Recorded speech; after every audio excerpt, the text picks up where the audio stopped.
Lamentablemente, los casos en donde criminales agreden a oficiales de policía son demasiado comunes en la labor diaria de cumplir el deber de proteger y servir a la comunidad. Estos incidentes ilustran la peligrosidad y la imprevisibilidad a la que los oficiales se enfrentan en su línea de trabajo, mientras tratan de mantener el orden y garantizar la seguridad de los ciudadanos. Los delincuentes a menudo chocan con los agentes de policía, desobedecen las reglas y a veces recurren a la violencia. Pero, ¿qué sucede cuando las cosas se intensifican y atacan a los agentes? Aquí te mostraré momentos increíbles en donde los sospechosos intentaron atacar a los policías. 1. Comenzamos con Miguel Salas, de 25 años, quien el 1 de agosto de 2017 fue confrontado por un oficial de policía de Las Vegas y su compañero después de que una persona llamara a 911 informando que había rastreado su teléfono celular robado hasta la camioneta en la que estaba Miguel. Sin embargo, lo que comenzó como una investigación de rutina rápidamente se convirtió en una pesadilla. Durante el encuentro, Miguel protesta su inocencia y se niega a salir del vehículo. Por desgracia, el oficial no sabía lo que estaba a punto de suceder en los siguientes minutos. La situación no disminuyó con Miguel todavía negándose a cooperar y justo cuando el oficial Nelson finalmente decidió pedir refuerzos. Por este motivo, Miguel tomó un Glock 23 que está al lado de su pierna derecha y comenzó a disparar, primero al segundo oficial y luego al oficial Nelson. Desafortunadamente, la bala alcanzó al oficial Nelson en el área del pecho, pasando entre los paneles de su chaleco antibalas, mientras el compañero de Nelson fue golpeado en su cinturón de trabajo. Por suerte para él, no resultó herido, pero no recobró la conciencia hasta horas después. Sin embargo, Miguel no sobrevivió, ya que murió luego de ser golpeado por el jefe Nelson, el cual ha estado en el departamento desde 2009 y recibió licencia administrativa remunerada mientras se revisaba el caso. Pero si pensabas que eso daba miedo, espera ver el próximo caso sobre un sospechoso que estaba armado con un rifle. 2. Un hombre de 26 años, Dejon Marcus Rivas Maestas, fue detenido el 13 de mayo de 2017 por un oficial del condado de Douglas, Pratt Prog, cerca de County Line Road y Santa Fe Drive, pero lo que iba a ser una parada de tráfico de rutina, pronto se salió de control cuando el oficial se acercó al vehículo. El ocupante del vehículo se bajó con un rifle y cargó contra el oficial. Temiendo por su vida, el oficial cayó al suelo y disparó 2 tiros, impactando una vez en el brazo al sospechoso de 26 años. En ese instante, se evidencia que el oficial sintió que su vida estaba en peligro y respondió de la forma en que fue entrenado. El oficial luego se puso de pie y apuntó a Marcus con una pistola hasta que llegaron otros oficiales e hicieron el arresto. Es increíble ver lo que la adrenalina le hace al cuerpo, y en este caso a la voz del oficial. Afortunadamente, Brad salió ileso durante el incidente, mientras que Marcus, que estaba sangrando, fue hospitalizado después de su liberación. Fue ingresado en la cárcel del condado de Douglas y acusado de agresión en primer grado, y como muchos de ustedes esperarían, este tipo de situaciones no terminan aquí. 3. Pasamos al caso de Javier Pablo Alamán, de 46 años, quien el 29 de marzo de 2016 caminaba solo por la Interestatal 75 en las afueras de Cincinnati, cuando fue confrontado por el oficial de Glendale Josh Healing. Poco sabía el oficial el tipo de persona con el que se había encontrado, pues luego se descubrió que este hombre era buscado por matar a su compañero de cuarto, Víctor Rodolfo Serrano, de 51 años, en Baltimore. Además, el sujeto dio un nombre falso.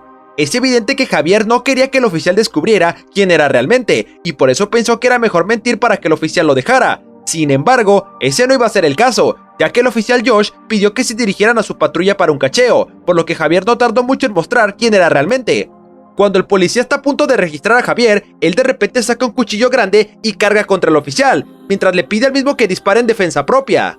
El oficial Josh sacó su arma y apretó el gatillo, acertando un tiro a Javier en el abdomen. Sin embargo, el hombre ya herido se negó a quedarse en el suelo y continuó gritándole repetidamente al oficial que lo matara o de lo contrario él lo haría.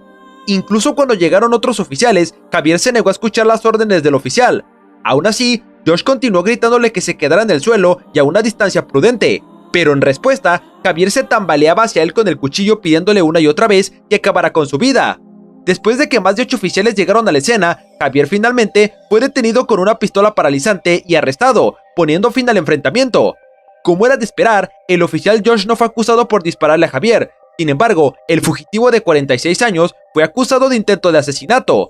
Desafortunadamente, no todos estos casos terminan sin víctimas como Ethan. 4. En octubre del año 2020, Ethan Freeman, de 37, se cruzó por primera vez con el oficial del departamento de policía de Thornton, Matthew Joe, en el vestíbulo de una escuela local. Al llegar, Ethan acudió al oficial y de inmediato le explicó que necesitaba ayuda médica porque estaba experimentando en ese mismo instante un ataque al corazón. No mucho después de que Ethan fuera puesto en una camilla y llevado al hospital, el sujeto hizo algo sorprendente. Cuando llegaron al hospital, Ethan, por razones desconocidas, comenzó a correr desenfrenadamente por todos lados. Afortunadamente, el oficial Joe logró calmarlo. Más tarde, Ethan fue dado de alta y se le permitió regresar a su apartamento. Sin embargo, horas después de regresar del hospital, su vecino de arriba y el propietario llamaron al 911 y reportaron una conmoción proveniente de su departamento. El oficial Joe fue quien acudió a la escena, pero se encontró con lo peor, ya que Ethan estaba desnudo y aún más demente que antes. El oficial se acercó al apartamento y una vez más intentó comunicarse con Ethan para calmarlo. Sin embargo, sus esfuerzos resultaron en un gran fracaso, puesto que Ethan solo se limitó a gritar obscenidades y amenazarlo de muerte, lo que provocó que Joe se mantuviera siempre a una distancia segura. Y aunque el dúo pareciera haber construido una buena relación en el hospital, las cosas parecen ser diferentes ahora, lo que hace que los eventos que se desarrollaron a continuación sean aún más desconcertantes. En ese momento, el oficial Joe nuevamente intentó resolver la situación mediante el diálogo, pero Ethan no dejó de amenazar con matarlo, y luego el trastornado sujeto saltó por una ventana y avanzó hacia el oficial. Joe le repetía numerosas veces a Ethan que se alejara, pero en ningún momento obedeció la orden, por lo que el oficial no tuvo otra opción más que abrir fuego. Desafortunadamente, Ethan se desplomó en el suelo y murió a causa de sus heridas de bala. Sin embargo, aún no terminamos, y estas situaciones siguen empeorando cada vez más, como es el caso de Giovanna Kelsey McCready. 5. El 8 de julio del año 2020 se le informó a la policía del comportamiento psicótico de una mujer de 24 años, la cual para ese punto ya había disparado un arma de fuego. Cuando llegaron los agentes, encontraron a Giovanna de pie cerca de un estacionamiento junto al hotel Black Canyon Highway en Phoenix, Arizona. Es evidente que durante la confrontación, Giovanna pensó que sus palabras harían que la policía dejara de interrogarla y la dejara ir. Sin embargo, ese no sería el caso. Al buscar en el bolso de Giovanna, los agentes encontraron municiones y drogas ilegales en su interior. También descubrieron que tenía una orden de arresto por un delito menor pendiente. Todo esto llevó a los oficiales a tomar la decisión de arrestarla en el acto. Sin embargo, al ver que ya no tenía más opciones, la joven decidió hacer lo impensable. Justo cuando iban a esposar a Giovanna, ella decidió luchar en contra del oficial y en este momento tomó una pistola que tenía ubicada en el área de su cintura y luego le disparó a los oficiales antes de salir huyendo. Sin embargo, no llegó demasiado lejos antes de que los uniformados sacaran sus armas y le dispararan. Posteriormente, Giovanna fue llevada al hospital en estado crítico, pero logró sobrevivir a sus heridas. Afortunadamente, ninguna otra persona resultó herida durante el encuentro. En la mayoría de estos casos, el motivo y la razón detrás de las acciones de los perpetradores es obvia, pero ese no fue el caso de Edward. 6. El 3 de junio del año 2022, un oficial no identificado estaba realizando una parada de tráfico en Upperville, cuando de pronto un auto se detuvo junto a él y sucedió lo inesperado. Edward Saman, de 28 años, quien era el conductor, de repente salió del vehículo y sin ninguna explicación empezó a intimidar al oficial. Instintivamente, el policía sacó su arma y le disparó varias veces para protegerse. Saber cuál era la intención de Edward cuando intentó levantarse nuevamente, incluso después de que lo golpearon, es imposible. Afortunadamente, Edward se olvidó de estacionar el auto una vez que se detuvo, lo que le dio al oficial el tiempo suficiente para darse cuenta de lo que estaba pasando, y ni él ni el otro conductor resultaron heridos. Supongo que esto explica por qué algunos oficiales están tan nerviosos a veces, pero si pensabas que la gente no podía ser más tonta, es porque no conoces a Robert. 7. Este es Robert Anderson, de 38 años, quien el 25 de agosto del año 2021 fue encontrado sosteniendo un cuchillo mientras caminaba en los carriles de tráfico en Crescent City. Ese mismo día, la policía respondió a una llamada del 911 informando que un vehículo averiado bloqueaba la carretera. Esto por supuesto llamó la atención de los oficiales y decidieron confrontarlo. Cuando los oficiales llegaron se encontraron con una escena lamentable, y es que habían encontrado al culpable con una angustia emocional irreversible. Para este punto, el sujeto había admitido haber tenido un altercado con su esposa la noche anterior.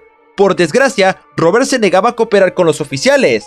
Robert Anderson eventualmente suelta el cuchillo, pero se niega a alejarse de él, lo cual solo creó una atmósfera de cansancio porque nadie sabía exactamente qué estaba pasando por su mente, especialmente con las tonterías que estaba diciendo. En algunos momentos en donde Robert habla con los oficiales, pareciese que el sujeto se estuviera dirigiendo a una mujer. Incluso hasta el último momento, Robert continuó sin cooperar y luego hizo algo absolutamente terrible. Después de que Robert escuchó decir que iba a ir a la cárcel, rápidamente agarró el cuchillo y se abalanzó sobre uno de los oficiales. En ese instante, el oficial esquivó el salto y mientras Robert se dirigía hacia la mujer, otros oficiales abrieron fuego, provocando que el sujeto se desplomara en la calle. A pesar de sufrir al menos 7 heridas de balas, Robert aún tenía pulso, aunque significativamente débil. Para cuando llegaron los paramédicos, Robert ya había fallecido. Sin duda, es una locura ver cómo el oficial estuvo a centímetros de ser cortado por el cuchillo, y hasta dónde llegarían algunas personas en estas situaciones. 8. Otro incidente tuvo lugar en una ciudad metropolitana. Las autoridades recibieron una llamada de emergencia sobre una pelea en un bar local. Varios oficiales de policía fueron enviados al lugar para investigar y calmar la situación. Al llegar al bar, los agentes encontraron a un individuo que mostraba signos de agresión física hacia otros clientes y se negaba a cooperar con las instrucciones de los oficiales.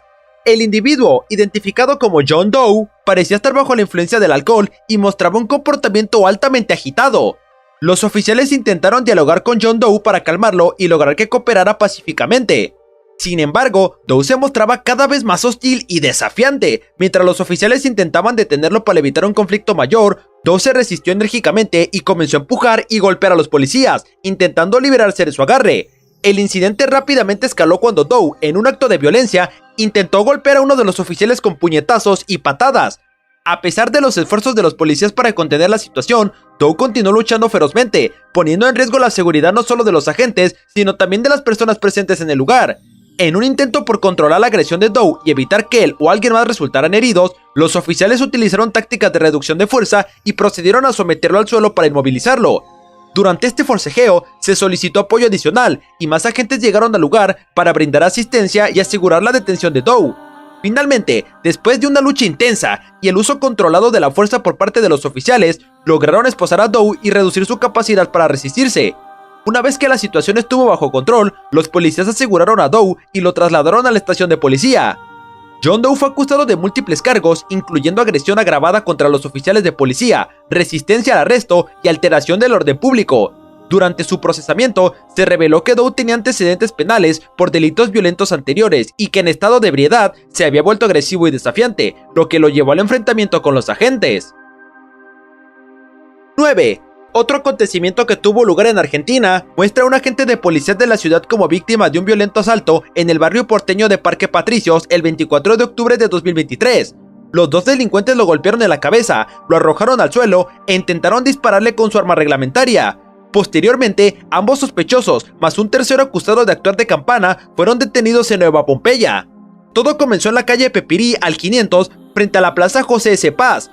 Un llamado al 911 reportó a las 14:20 p.m. que dos ladrones, un hombre y una mujer, habían atacado a un hombre que circulaba a bordo de un auto Chevrolet Onix. La víctima resultó ser un policía de la División de Delitos contra la Salud de la Fuerza Porteña, que en ese momento estaba vestido de civil. Todavía no está claro cómo fue la secuencia del asalto. Las primeras informaciones indicaron que los delincuentes hicieron ademanes como si estuvieran armados y así llamaron la atención del policía, que se acercó a ellos y detuvo la marcha de su vehículo. En este momento fue arremetido a golpes de imprevisto y casi perdió la conciencia, así lo extrajeron a la rastra de su auto. Con su víctima tendida en el suelo, los ladrones notaron que portaba un arma de fuego, la tomaron e intentaron dispararle, pero no pudieron. Tras ello, se dieron a la fuga en un Peugeot 206 gris que conducía un cómplice. Sin embargo, a las pocas horas cayeron. Luego de que el hecho se alertara al servicio de emergencias, empezó un rastreo a través de las cámaras de seguridad del CMU y enseguida se identificó a los sospechosos, sus características físicas y la ropa que vestían. También, los policías que intervinieron en el operativo modularon la descripción y la patente del rodado en el que escaparon los asaltantes. En ese contexto, un policía reconoció el Peugeot y dio el dato clave para hallarlo. Señaló el lugar en donde habitualmente era estacionado dentro del barrio Espora, un complejo de monoblocks de Nueva Pompeya. El procedimiento entonces se concentró en esa zona. Puntualmente, se realizó un operativo cerrojo en el edificio G20, donde finalmente dieron con el auto y con los sospechosos.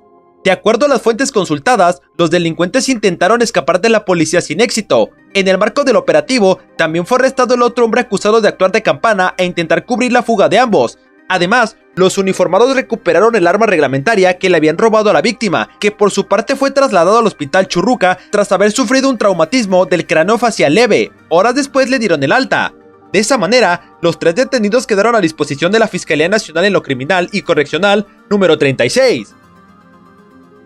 10. En Nueva York, un hombre de 22 años sin antecedentes penales conocidos fue arrestado en relación con el tiroteo a plena luz del día que hirió a un oficial novato de la policía de Nueva York. El arresto se dio gracias en parte al video de vigilancia que mostró al sospechoso tomar un Lyft no lejos del lugar de la balacera, anunciaron el viernes altos funcionarios del departamento. El presunto pistolero, identificado como Devin Sparkins, recibió cargos por intento de asesinato, agresión, posesión criminal de un arma y obstrucción de la administración gubernamental.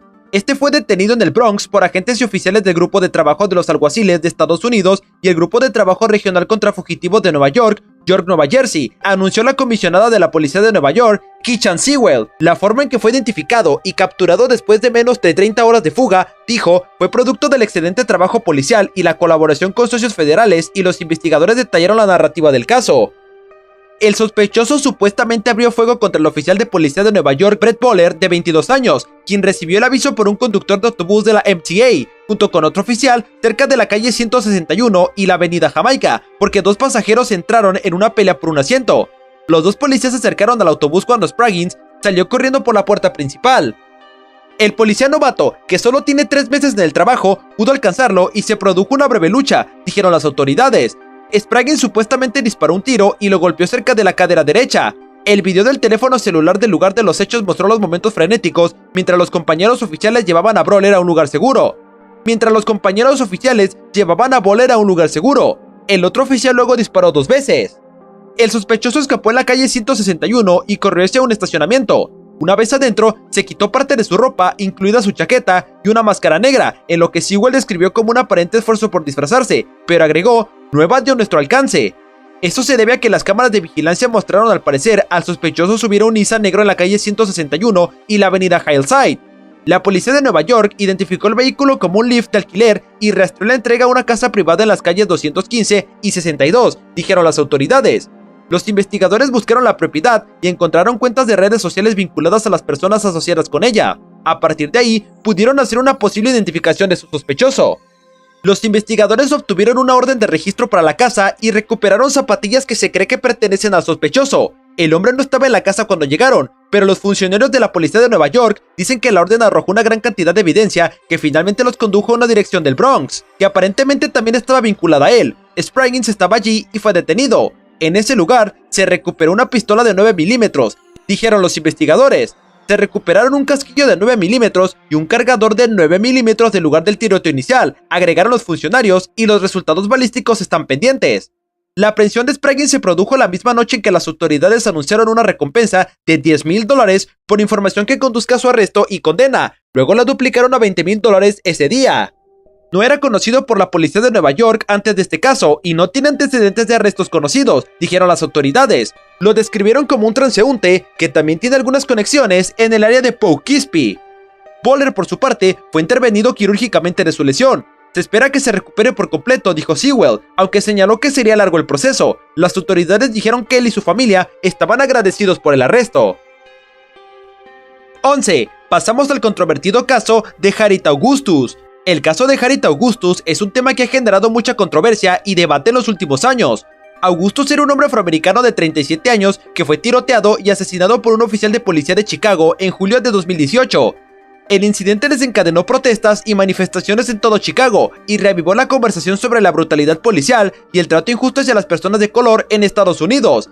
Harriet Augustus era un residente de South Shore, un barrio del sur de Chicago. Trabajaba como barbero y era conocido por su personalidad amigable y su amor por su comunidad. Sin embargo, su vida fue truncada de manera trágica la noche del 14 de julio de 2018. El incidente ocurrió cuando Augustus estaba trabajando en su puesto de barbería, atendiendo a un cliente. Según testigos presenciales, un grupo de oficiales de policía se acercó a él y le pidió que mostrara su identificación. Augustus, aparentemente sorprendido por la pregunta, se alejó de los oficiales y comenzó a caminar hacia su automóvil. Fue en este momento que uno de los oficiales intentó detenerlo agarrándolo del brazo, lo que resultó en un violento forcejeo que culminó con el oficial disparando su arma contra Augustus, hiriéndolo mortalmente. La muerte de Harriet Augustus provocó una fuerte reacción en la comunidad, que salió en las calles para protestar contra la brutalidad policial y exigir justicia por Augustus y su familia. Las manifestaciones se extendieron por todo Chicago y generaron un intenso debate sobre el uso de la fuerza letal por parte de la policía y la manera en que las personas de color son tratadas por las autoridades. A medida que el caso de Augustus tomaba relevancia en los medios de comunicación, surgieron más detalles sobre su vida y su encuentro con la policía esa fatídica noche. Algunos testigos afirmaron que Augustus no representaba una amenaza para los oficiales y que simplemente estaba tratando de evitar un conflicto innecesario. Otros notaron que Augustus tenía licencia para portar armas, lo que planteaba preguntas sobre si estaba armado en el momento de su encuentro con la policía. En medio de la creciente controversia, las autoridades de Chicago respondieron al incidente iniciando una investigación interna sobre la conducta del oficial que disparó contra Augustus. El oficial en cuestión, identificado como oficial Smith, fue puesto en licencia administrativa mientras se realizaba la investigación. El alcalde de Chicago, Rahm Emanuel, también pidió una investigación independiente sobre el incidente, reconociendo la importancia de abordar las preocupaciones de la comunidad sobre la brutalidad policial y la falta de transparencia en la fiscalización de la conducta policial. A medida que transcurrían las semanas, más detalles sobre el caso de Augustus salieron a la luz, alimentando más la ira y la indignación de la comunidad. La familia de Augustus presentó una demanda contra la ciudad de Chicago y el departamento de policía, argumentando que la muerte de Augustus fue resultado de una fuerza excesiva y la negligencia de los oficiales involucrados. La demanda también alegaba que Augustus había sido perfilado racialmente por los oficiales, lo que desencadenó el trágico encuentro.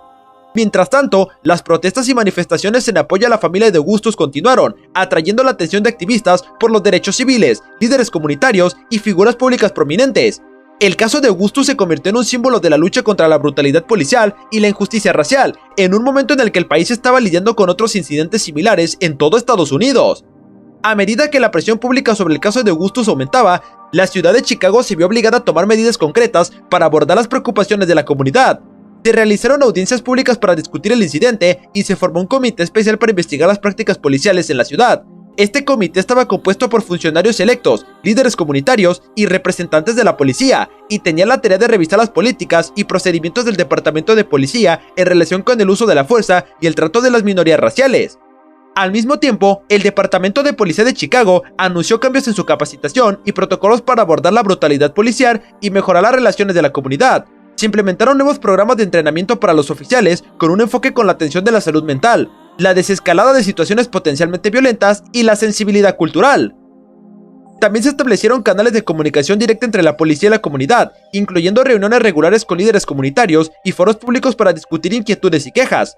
Mientras tanto, la investigación sobre la muerte de Harriet Augustus continuaba, con la esperanza de que arrojaría luz sobre lo que realmente sucedió esa noche. Se realizaron entrevistas con testigos, se revisaron grabaciones de cámaras de seguridad y se llevaron a cabo análisis forenses para determinar la secuencia de eventos y la responsabilidad de los oficiales involucrados en el tiroteo. Finalmente, en agosto de 2019, más de un año después del trágico incidente, se presentaron los resultados de la investigación.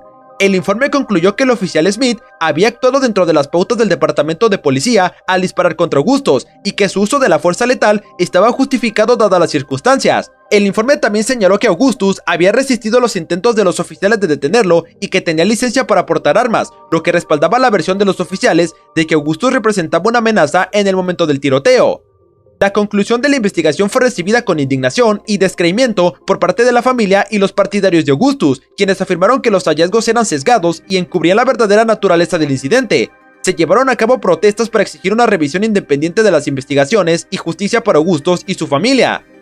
Los líderes comunitarios y los defensores de los derechos civiles instaron al departamento de policía y a las autoridades de la ciudad a abordar las deficiencias en la investigación y a tomar medidas concretas para prevenir futuros casos de brutalidad policial. La controversia en torno al caso de Harriet Augustus continuó durante meses, generando un debate nacional sobre la injusticia racial y el papel de la policía en la sociedad. El incidente y su posterior investigación pusieron de relieve la profundidad de las divisiones y desconfianza entre la comunidad y la policía, y planteó importantes preguntas sobre cómo abordar adecuadamente las preocupaciones de la comunidad y promover la redención de cuentas dentro de las fuerzas del orden. A medida que el país seguía lidiando con los desafíos de la brutalidad policial y la discriminación racial, el caso de Augustus sirvió como un recordatorio impactante de la necesidad de un cambio significativo en la forma en que la policía interactúa con las comunidades de color y de las injusticias que aún persisten en el sistema de justicia estadounidense. A pesar de las conclusiones de la investigación, la lucha por la justicia para Harriet Augustus y su familia continuó, alimentando el llamado a una reforma policial más amplia y al respecto de los derechos humanos de todos los ciudadanos, sin importar su raza o condiciones socioeconómicas. 12. Y para finalizar, tenemos el caso del hombre que apuñaló sin piedad a 2 policías. El hombre ha sido declarado culpable de intento de asesinato. Ambos agentes sufrieron heridas graves después de responder a un hombre en posesión de un cuchillo en el centro de Londres. Aproximadamente a las 6 horas del 16 de septiembre de 2022, 2 agentes estaban patrullando la zona de Leicester Square. Ambos oficiales de la unidad del condado centro-oeste se encontraban lidiando con otro incidente cuando fueron abordados por un hombre. El público les dijo que un hombre cercano estaba en posesión de un cuchillo. A este miembro del público le acababan de robar la batería de un teléfono en Shaftesbury Avenue. Les dijo a los oficiales que un hombre se les había acercado y le había exigido su teléfono. El hombre le mostró un cuchillo y luego sacó el power bank de su bolsillo, posiblemente creyendo que era un teléfono. El sospechoso todavía merodeaba por la zona y las dos agentes se le acercaron. El sospechoso, que estaba en posesión de un cuchillo, se negó a cooperar con los agentes y de repente se abalanzó sobre ellos. Luego, el hombre se dio a la fuga, persiguiendo por los dos agentes. Llegaron dos agentes más que respondieron a las llamadas urgentes de asistencia, pero cuando intentaron arrestar al sospechoso, este apuñaló a una de las agentes. La apuñalada fue en la parte superior del brazo derecho y atravesó el músculo hasta el hueso. Se hicieron repetidos intentos de detener al hombre, pero su nivel de violencia hacia los agentes hizo que se necesitara más refuerzos. Cuando llegaron más agentes, intentaron arrestarlo, pero luego apuñaló a un oficial, causándole heridas graves. Este oficial recibió 5 puñaladas en la cabeza, el brazo y el pecho. La más grave fue una herida en el pecho que le perforó un pulmón. Solo gracias al trabajo de los paramédicos, la lesión en el pecho no tuvo consecuencias más graves. Un tercer agente recibió una leve herida en un dedo, que aunque le provocó una importante hemorragia, no fue tan grave. Gracias a su valentía y determinación, los agentes finalmente pudieron arrestar al asesino. El día miércoles 11 de octubre, Mohamed Rahman, de 25 años, de Westbourne Park Road, W2, fue declarado culpable en el Tribunal de la Corona de Kingston del intento de asesinato de un oficial de policía y con la misma intención contra un segundo oficial. También fue declarado culpable de agresión y 2 cargos de amenazar a una persona en un lugar público con un objeto afilado. Estos cargos se relacionan con otros 3 agentes de policía y posesión de un objeto afilado. Rahman también fue condenado por el robo que involucró al público. La superintendente jefe encargada de la policía en Westminster dijo: "Es casi seguro que nuestros colegas habrían sufrido lesiones más graves que podían haber acabado con sus carreras o, peor aún, quitarles la vida, si no hubiera sido por el increíble apoyo brindado por sus colegas. Los primeros auxilios iniciales proporcionados por agentes del condado especializado en armas de fuego, MO-19, resultaron vitales y pueden haber salvado la vida de uno de los agentes". El incidente que condujo a la condena de hoy es un recordatorio importante de la valentía y el altruismo de los agentes de policía, y destaca su voluntad de afrontar el peligro para proteger a los demás, algo que ocurre a diario en todo Londres. No tengo más que admiración por todos mis colegas que estuvieron involucrados. Mis pensamientos también están con sus familias, que habrán sufrido cuando se enteraron de la noticia esa mañana, que han apoyado su repercusión y continúan apoyándolos en su regreso al trabajo. Nuestros 2 colegas que resultaron gravemente heridos llevaban solo un par de años en la Met, pero ejemplifican el coraje que a menudo pasa desapercibido. Recientemente han regresado a sus funciones y continuaremos brindándoles la mayor asistencia posible. Está claro que Rahman representaba una seria amenaza para el público, llevaba un cuchillo y no dudó en utilizarlo. También me gustaría agradecer a nuestros colegas del Comando Especializado en Crimen que dirigieron la investigación posterior y continúan colaborando con nosotros en todo momento. Las acciones de todos los agentes involucrados, desde la respuesta inicial hasta la presentación de pruebas ante un jurado, han ayudado a sacar a un hombre peligroso de las calles durante lo que espero sea un periodo de tiempo significativo. David Malone, fiscal jefe adjunto de CPS London South, dijo: "Este fue un incidente impactante y terrible que resalta el coraje necesario para ser un oficial de policía de primera línea. Mis pensamientos están con los oficiales que resultaron heridos protegiendo a nuestra comunidad. Quiero también rendir homenaje al Servicio de Policía Metropolitana por una investigación meticulosa y al equipo de la Fiscalía que trabajó incansablemente construyendo un caso sólido para llevar a este peligroso individuo ante la justicia. Espero que este caso y la condena de hoy envíen un mensaje claro a quienes portan cuchillos y planean dañar a otros. Te atraparán y te procesarán". Los 2 agentes apuñalados fueron trasladados al hospital donde fueron operados de sus heridas. Ambos regresaron al servicio a principios de este año. Debido a la gravedad de las lesiones sufridas por los agentes, detectives del Comando Especializado en Delitos iniciaron una investigación. Llevaron a cabo investigaciones exhaustivas para reunir la mayor cantidad de pruebas posibles y recuperaron imágenes de CCTV de la zona. Esto captó el informe inicial de que Rahman fue visto con un cuchillo, los oficiales fueron atacados y su posterior arresto. El desgarrador video corporal de los oficiales también fue revisado de cerca y capturó el ataque prolongado de Rahman contra los oficiales que respondieron. Rahman fue acusado el día siguiente y fue sentenciado el viernes 8 de diciembre. Si disfrutaste de este video, mira este y no olvides suscribirte. ¡Adiós!